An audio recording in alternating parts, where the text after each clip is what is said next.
Hi, it's me again with CorelDraw Tips and Tricks. Earlier today, I made this design using a heart shape from the common shape. If you didn't watch that, that'd be part one. But I just started thinking you could really do a lot with this. This is our clone, so if we get our interactive fill tool, we could watch it live over here. And you could put a green in here and really make it spectacular. So how I drew that, and I just was playing with it. We're going to take that same heart shape, common shapes, or yours might say basic shapes, and we are going to zoom in, and we are going to Control D to make a duplicate, double click on it, and put this rotation at the bottom, rotate it 15 degrees, Control D. So that's what we did earlier. But this time we're going to Control D all the way around. And we have this shape. Now, I always take this object and group it together because I want to get rid of it after a while. So I'm going to do a little bit different now. I'm going to take, well, it looks like I missed one. No, maybe not. So we're going to take the Smart Fill tool and we're going to fill that in. Fill that in, fill that in, fill that in. We're going to get a total different look. And now I can nudge this out of the way. So this is made up of 4 parts.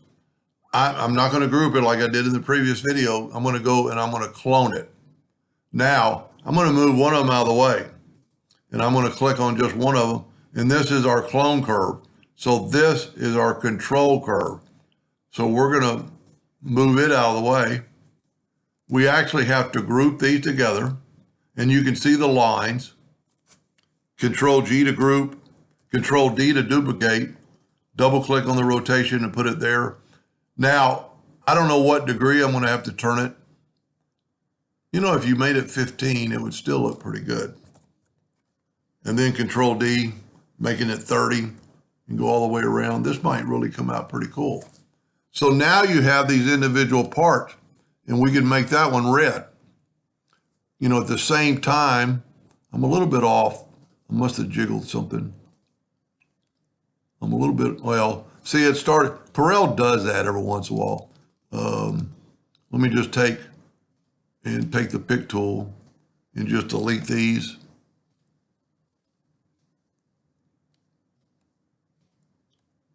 Easier said than done, right? Because I'm off. And that may be because I jiggled it. So this is our Control D to duplicate. And I might not have zoomed in enough to find out if I was on the edge. You want to be right there on that node. Then 15 degrees, Control D. So I hit it too many times. So that's just a group of 4. We're going to Control D and make a duplicate and rotate it 30 degrees. Control D, Control D. Now we don't have that gap, hopefully, and we don't. So now you can take your clone and make it red. You could go to the interactive fill tool and play with this. You know, let's just make it green up top. Pretty ugly. Let's put an orange in the middle. Now, these are individual segments up here. So you could take each individual segment and make it blue. Look at that. Make this one red, yellow, red. And that's kind of ugly. But you get what I mean.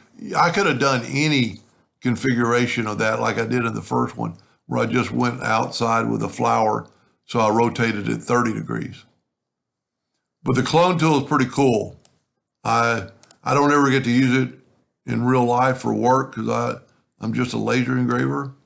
But if you, watch what you could do with it. I mean, look at that. Make the rainbow, make the red, spread out the greens. Anyway, hope that gave you some ideas, and thank you for watching.